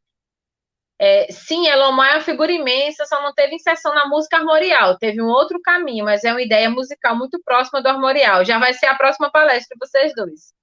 Ah, A gente quer escrever sobre isso. A gente tem até título do artigo, mas não tem o artigo ainda. Porque o título é fácil, né? pois é. E deixa eu ver se tinha mais alguma outra pergunta não respondida. Não, tem mais comentários e tudo. Enfim, Marília, tem alguma outra consideração que você queira fazer, que faltou falar? Vou ler um comentário da Camila Rocha que eu não tinha lido. O que não escrevemos nas teses são bem mais do que podemos contar. Gostei muito, citação de Marília. E aí, se você tem mais alguma coisa que você gostaria de falar, né? Sobre Eu o vou tempo. escrever aqui o que eu gostaria, rapidinho, viu? Rapidinho. Uma Tá. coisa aqui. Enquanto isso, eu vou Eu falando nem para os sei que se estão. pode, mas já passou, né? Vou mandar tirar. Eu gostaria de falar isso aqui, ó. Fora Bolsonaro! Ficou fora Bolsonaro. Será que eu escrevi certo o nome dele? E será se tiver escrito errado, não tem problema não, aquele troço. Mas assim que eu lembre agora, não. É porque quando a gente vai conversando, vão surgindo outras coisas. Eu acho que se fosse para falar do movimento armorial, a gente ficava tempão aqui. Acho que sim. Como eu disse, dos três primeiros da música armorial, o Clóvis, o Pucci e o Jarbas, só tem o Clóvis vivo. Mas dos integrantes do quinteto, nós temos 5 vivos, que na verdade foram 6 integrantes, né? No primeiro e no segundo LP foi um flautista, o Egildo Vieira, que já faleceu acho que foi em 2013, 2014, uma coisa assim. Mas os outros 5 estão vivos, né? Que eu já falei, o Zoca, o Fernando Pitacil, que eu conheci pelo contato com a Alice, o Antônio, e assim, é bom esclarecer também que a gente optou, né, eu junto com o Sandrone, né, que me orientou em entrevistar do quinteto o Antônio e os dois Antônios, um porque ele foi a cabeça ali da música armorial e o outro pela projeção que ele teve na mídia enquanto artista. Como não era um trabalho sobre o quinteto, a gente já tinha muita coisa, muita gente para entrevistar, a gente não resolveu não entrevistar os outros 3, mas assim, a importância é grande igual. Aí tem também o Edilson Eulálio, que eu não sei se ele é professor ainda, é professor aposentado da UFCG, que ele toca violão, inclusive eu tenho contato com ele, e tem o Fernando Torres, que agora eu não lembro onde é que ele está. Mas aí eles estão todos vivos, e inclusive eu acho que esses músicos que ainda estão vivos do movimento armorial deveriam ser homenageados, reconhecidos pelo Estado de Pernambuco, sabe? E deveriam ser homenageados, porque a gente fala assim, sobre o movimento armorial e fala das culturas populares que, como eu mesma disse, acaba não tendo espaço, mas também não era o foco do movimento, e a gente cita o nome dos músicos, mas a gente também acaba deixando passar, sabe? Eu acho que o Estado precisa fazer esse reconhecimento, precisa fazer homenagem para essas pessoas enquanto elas estão vivas, porque eles estão morrendo. Dois já morreram, o Ariano já morreu, que o Ariano sempre foi muito relacionado, mas nós temos ainda 5 deles vivos, atuando, não, 6, né, tem o Clóvis, temos 6 deles vivos e atuando, então acho que eles precisam ser reconhecidos, precisam ser homenageados, precisam ser lembrados, sabe, porque isso que eles fizeram junto com a Ariano tem importância muito grande e influenciou muito a cena cultural de Pernambuco e de outros estados também, assim. Então, é preciso reconhecer, é preciso homenageá-los. E interessante isso, né? E uma coisa que a gente sempre comenta aqui em casa, né? Eu e Michel, que meu marido é da área de letras, e o Assim, Armorial tem um pouco essa. Ah, teve uma pergunta, vou aproveitar, senão vou esquecer. Alguém perguntou se o Armorial também teve presença na literatura, mas você respondeu através dos livros de Ariano. Mas você sabe se Ângelo tem Monteiro alguma coisa. também. Tem um livro Ângelo, chamado, deixa eu ver se eu lembro o nome de Ângelo Monteiro, que está, quer dizer, eu acho que está vivo. Eu cheguei a fazer contato com ele há alguns anos, quando eu estava fazendo a pesquisa, que é Armorial de um Caçador de Nuvens, eu acho o nome, que é considerado um livro bem dentro do Armorial. Eu não consegui acessar esse livro, sabe? Eu não consegui ver, assim, e também na época do mestrado, não sei se acontece com as outras pessoas, a gente fica meio doida, assim, é tanta coisa para ler, tanta coisa para focar, tanta coisa para escrever, tanta coisa para corrigir, que eu acho que comecei realmente a pensar o movimento armorial 2 anos depois que eu terminei minha dissertação, sabe? Depois que defendi, aí os conhecimentos foram vindo devagarzinho, eu comecei a refletir sobre, acho que hoje está bem mais claro muita coisa que eu escrevi, muita coisa que eu não escrevi, né, também vão aparecendo, assim, você vai refletindo sobre. é. E é interessante porque, assim, o mestrado só são 2 anos, né? A gente diz só, algumas pessoas falam assim, só? É porque tem temas que são muito complexos, e depois que você faz, que entrega, que já está publicado, todo mundo está vendo o que você escreveu, assim, de meu Deus, mas faltou isso. Meu Eu Deus, fiz mas faltou isso. aquilo.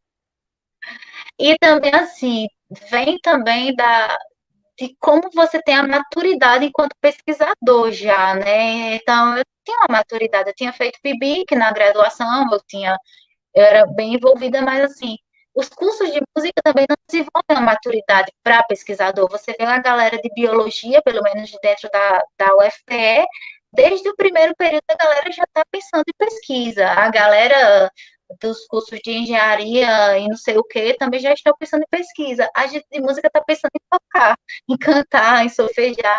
E aí, quando a gente chega, eu digo por mim, digo por alguns colegas que eu convivi, a gente chega muito perdido, assim.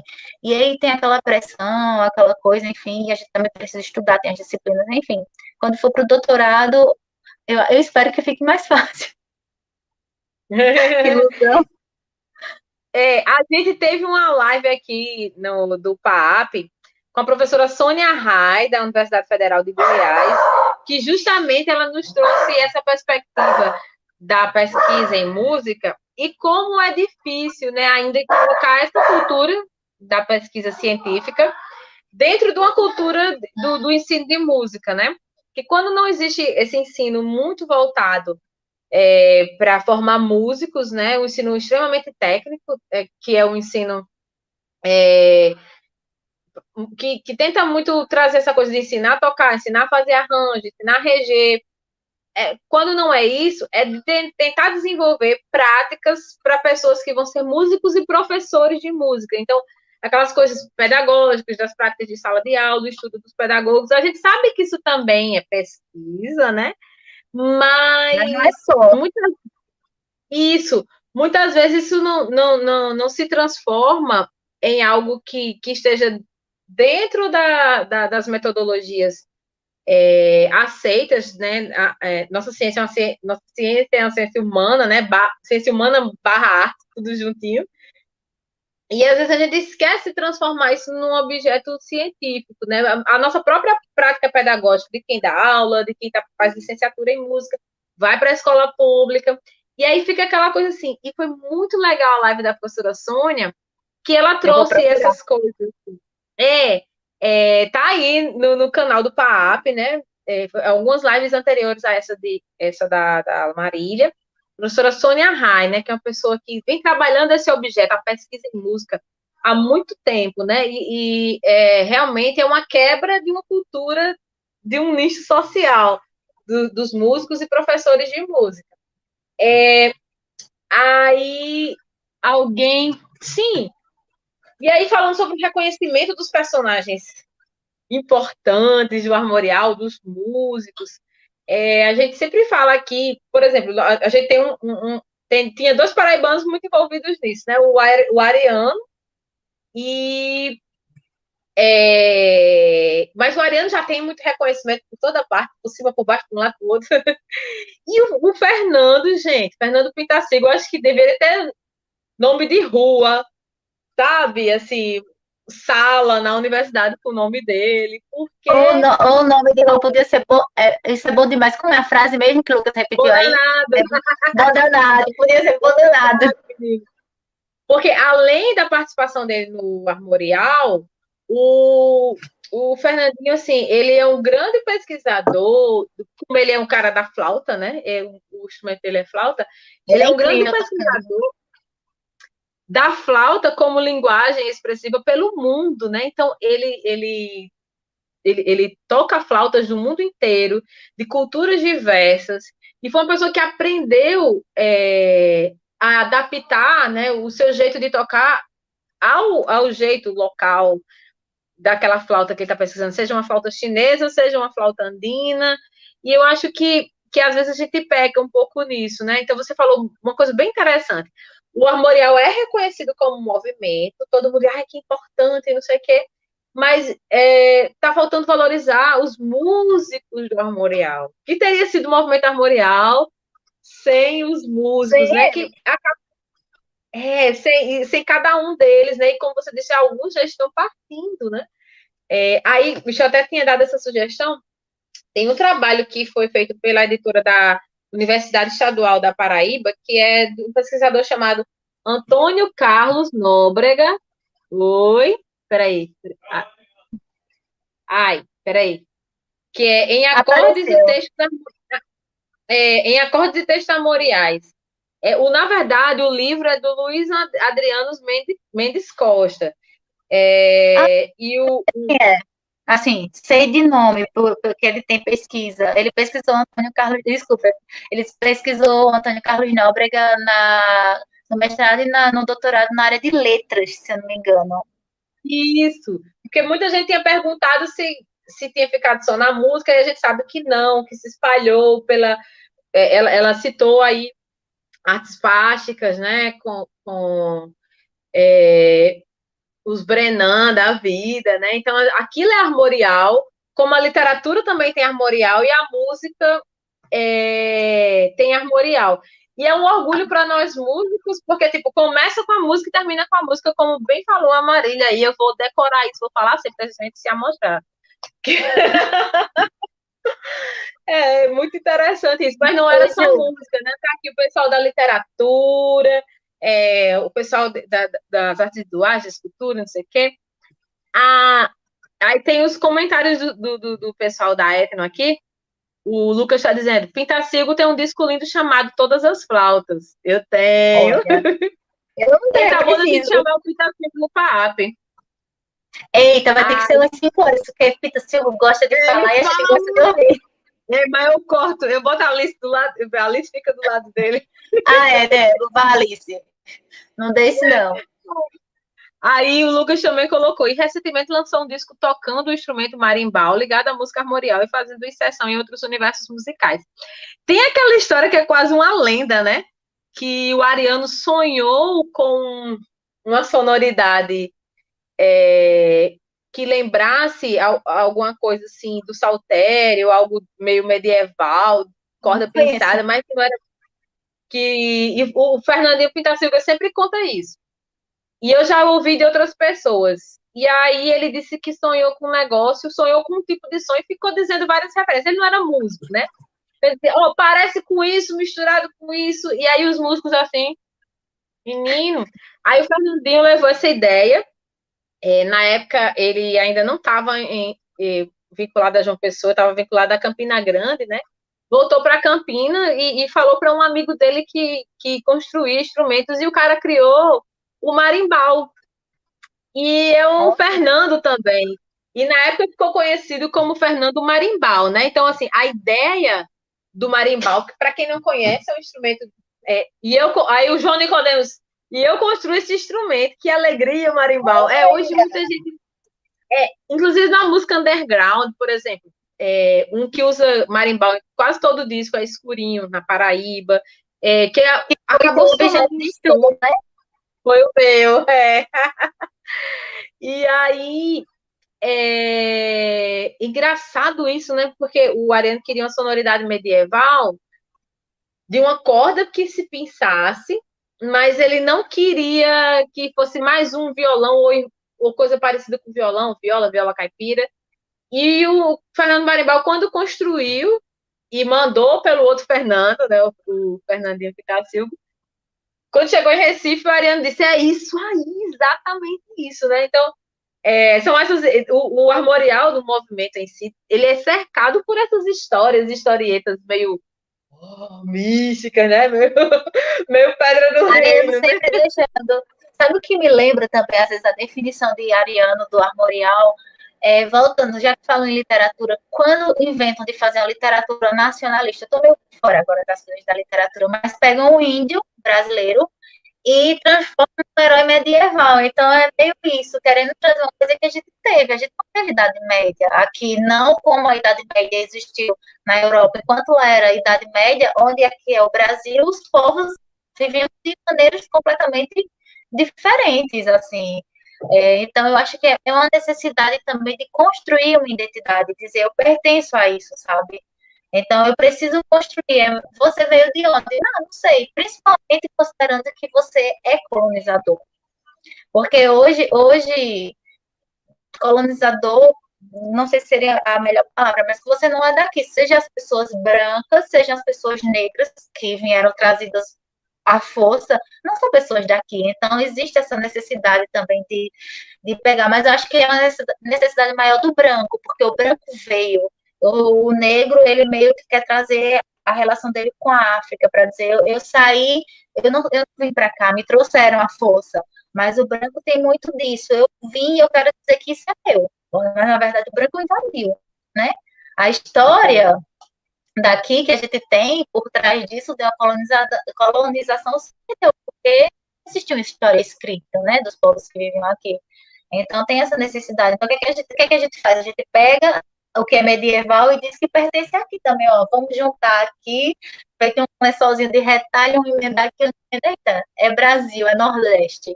Mas, na verdade, tá cheio de contos de fadas.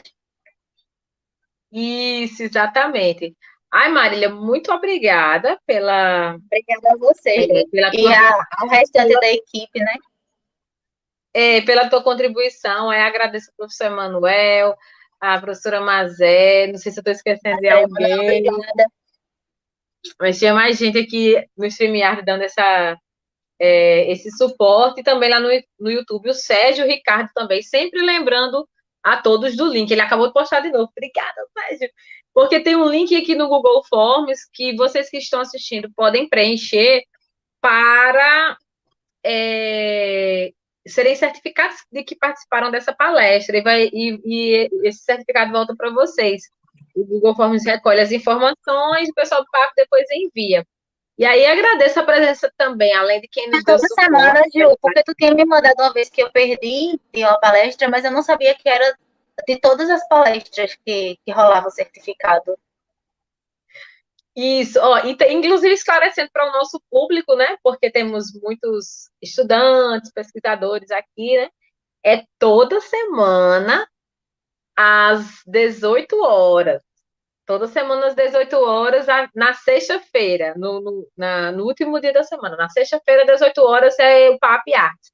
O PAP não faz só sobre artes, faz também capacitação de professores, partilha, partilha conhecimentos sobre novas tecnologias e atividades remotas, educação à distância, já que tem sido algo que tem mexido muito com a nossa categoria de professores. A gente tem que estar tendo muito que se reinventar, então, novas pedagogias, novas formas de estar com as pessoas nesse ambiente virtual e tentando manter o nosso melhor, né, em termos de educação.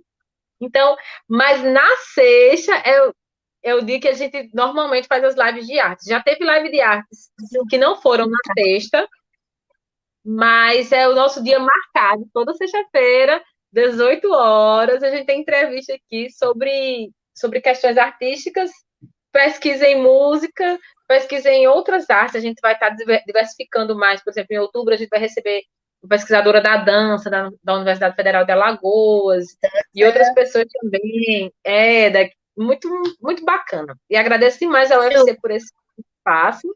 Eu tenho uma pergunta que, assim, não é do meu interesse exatamente, mas é com certeza do interesse dos alunos de graduação, a gente sabe. Nesse caso, esses certificados, eles contam como aquelas horas, atividades que a gente precisa juntar nas graduações, enfim. Isso. Porque Foi muito isso bom está você vinculado, né? Está vinculado à universidade, e como agora está todo mundo fazendo as coisas à distância, para todo mundo continuar vivo e contar a história da pandemia daqui uns anos. Então, acho que os estudantes de graduação querem saber se conta, porque cobram da gente uma certa quantidade de. Acho que é uma atividade que chama, não sei, atividades extras. Atividade extracurricular.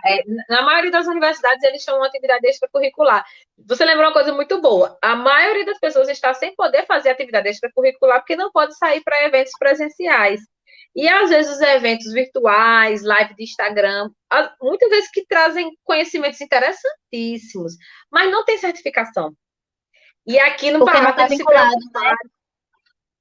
aqui eles se preocupam diretamente com a instituição. Desculpa. Aí aqui já se preocuparam. Você se inscreve aqui na hora, gente, aqui no comentário. E vai lá e busca sua certificação, que é importante para a maioria das pessoas que está nessa batalha aí, né? Aí a Dijane está colocando, conta como horas complementares para os alunos, como certificação para progressão funcional para quem trabalha nas instituições federais. Né? Isso olha aí, antes da gente passar no concurso, eu me conto se conta antes de passar no concurso também. Pois é. Mas eu acho que conta também, porque é uma atividade acadêmica, né? Concurso, é atividade acadêmica certificada por instituição de ensino superior, né? Aí, e a gente tem feito isso, tem sido muito gratificante. Aprendemos demais uns com os outros e agradeço, Maria, pela sua disponibilidade. Eu que agradeço. De nos contar essa ordens. Eu que aprendi obrigada. muito também. Você fala uma coisa, fala outra, alguém comenta, a gente vai aprendendo. Pois é. Sempre essas coisas bacanas vão acontecendo, né? E a gente só tem a crescer com isso. Já estamos chegando perto do fim, né? E aí, estamos nas nossas despedidas. Agradecemos a todo mundo, o povo do PAP, a Marília. Fizemos propaganda aqui das lives toda sexta-feira, das 8 horas, e agradecer a quem isso se destina, né? Que são vocês, público. Tem pessoas ao vivo com a gente aqui, pessoas que vão poder assistir essa live que vai ficar gravada, né, no YouTube. Então, agradecer a cada um de vocês que dedicou esse tempinho da sua sexta-feira para ouvir sobre música, pesquisa em música, sobre cultura em nosso país. Obrigada, pessoal! Obrigada a você, obrigada a todo mundo. Obrigada, Ju. Obrigada a todo mundo envolvido. Obrigada a quem assistiu. Brigadão. E é isso. Sexta-feira que vem tem mais lives sobre cultura às 18 horas aqui no PA. Abraço.